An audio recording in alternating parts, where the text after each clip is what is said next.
রুবেলের একটা স্টেটমেন্ট নিয়ে বোধহয় সালমান শাহর ভক্তদের বেশ জি বিরাগ রয়েছে। শুধু রুবেল না, ওনার বড় ভাই যে ওই ভদ্রলোকও, এখন উনি একজন সিনিয়র পার্সন এবং ইন্ডাস্ট্রির খুব সম্মানিত একজন ব্যক্তি।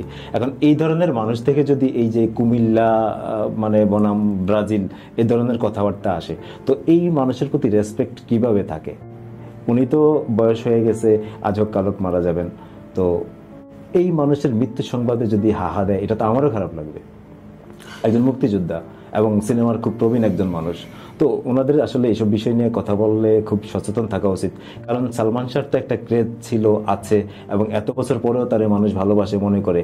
এই যে প্রেস ক্লাবের যে মানববন্ধন বা এই যে সারা জেলায় জেলায় মানববন্ধন হচ্ছে, এই বিষয়গুলি কি ওনারা দেখে না?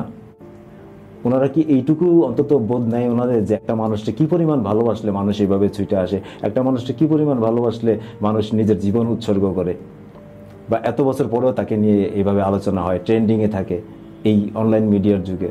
তো এই বিষয়টা তো ওনাদের মেনে নেওয়া উচিত। আমি জানি যে ওনাদের ভিতরে খুব জেলাস ফিল হয়, সেই সময়কার মতো এখনো হয়, যে যে মারা গেছে তার নিয়ে এত মানে আলোচনার কি দরকার বা এত ইয়ার কি দরকার। এটা হয়তো বা ওনাদের ভিতরে কাজ করে, যার কারণে বিভিন্নভাবে প্রকাশ হয়ে যায়, প্রকাশ পাওয়া যায়, প্রকাশ করে তারা। তো এই প্রকাশটা করে তারা নিজেদের শ্রদ্ধার জায়গাটা নষ্ট করতেছে। হ্যাঁ, আসলে দেখেন, শাকিব খান নিজে সালমান শাহকে সম্মান করে, এবং সালমান শাহর মানে সালমান শাহর দেখা দেখি উনি ইন্ডাস্ট্রিতে আসছেন, যেই ভদ্রলোক নিজে বলে। তো যেই ভদ্রলোক তার মানে অসম্মানের জায়গায় রাখে, তো আসলে তার সাথে কেন তুলনা করতে হবে? আমি মনে করি সালমান শাহকে আসলে কারোর সাথে তুলনা করা উচিত না।